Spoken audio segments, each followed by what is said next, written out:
Hello friends, welcome to VP online classes.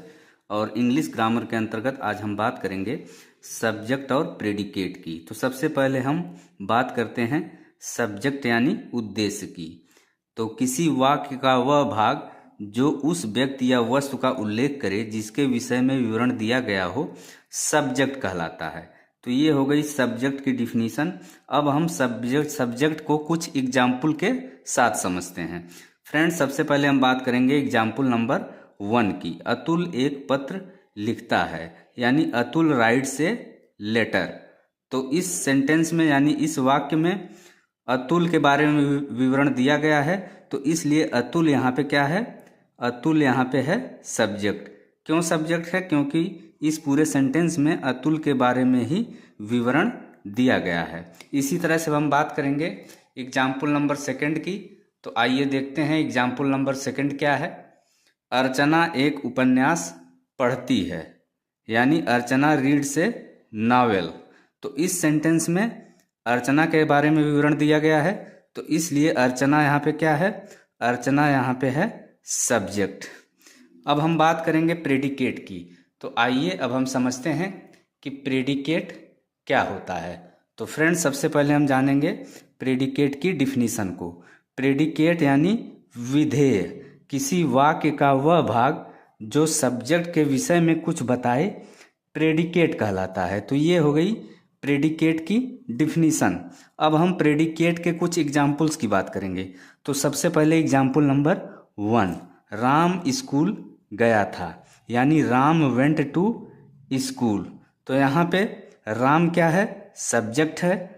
चूंकि राम यहाँ पे सब्जेक्ट है और सेंटेंस में सब्जेक्ट के बारे में ही बताया गया है, तो सेंटेंस का कौन सा पार्ट सब्जेक्ट के विषय में बता रहा है? वेंट टू स्कूल, ये वाला पार्ट। तो इसलिए वेंट टू स्कूल यहाँ पे क्या हो गया? प्रेडिकेट हो गया। इसी तरह से हम बात करेंगे सेकेंड एग्जाम्पल की। हम अपनी किताबें पढ़ते हैं, यानी वी रीड आवर बुक्स। तो यहाँ पे वी क्या है? सब्जेक्ट है, और इसके अलावा रीड आवर बुक्स, सेंटेंस का ये वाला पार्ट सब्जेक्ट के विषय में बता रहा है, तो इसीलिए रीड आवर बुक्स यहाँ पे क्या हो गया? प्रेडिकेट हो गया। तो ये हो गया सब्जेक्ट और प्रेडिकेट। अब हम कुछ एक्सेप्शन की बात करेंगे जो कि सेंटेंस में सब्जेक्ट और प्रेडिकेट को लेकर आते हैं। तो सबसे पहले हम बात करेंगे पॉइंट 1 की। तो ऐसा प्रायः देखा गया है कि वाक्य में जो सब्जेक्ट होता है वो प्रेडिकेट के पहले आता है, लेकिन कभी कभी प्रेडिकेट जो है सब्जेक्ट के पहले आता है, यानी सब्जेक्ट जो है वो प्रेडिकेट के बाद भी आता है। जैसे एग्जाम्पल की अगर हम बात करें, यहाँ बस आती है, यानी हेयर कम्स द बस। तो यहाँ पे द बस क्या है? द बस यहाँ पे है सब्जेक्ट जो कि बाद में आया है, और हेयर कम्स यहाँ पे क्या है? हेयर कम्स यहाँ पे है प्रेडिकेट जो कि सब्जेक्ट के पहले आया है, लेकिन ये कभी कभी देखने को मिलता है। इसी तरह से सेकंड एक्सेप्शन की अगर हम बात करें तो इम्परेटिव सेंटेंस, इम्परेटिव सेंटेंसेज में यानी कि जो आज्ञा सूचक वाक्य होते हैं उनमें सब्जेक्ट छोड़ दिया जाता है।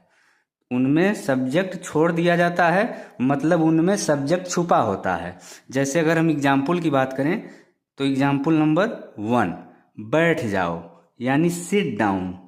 ये क्या हो गया? इम्परेटिव सेंटेंस हो गया, यानी इस सेंटेंस में आज्ञा दी जा रही है, तो यहाँ पे सब्जेक्ट यू क्या है? छुपा हुआ है। इसी तरह से सेकंड एग्जाम्पल की बात करें, यहाँ आओ, यानी कम हियर। तो ये भी क्या है? इम्परेटिव सेंटेंस है, यानी इस वाक्य में भी आज्ञा दी जा रही है, तो इसलिए यहाँ भी सब्जेक्ट यू छुपा हुआ है।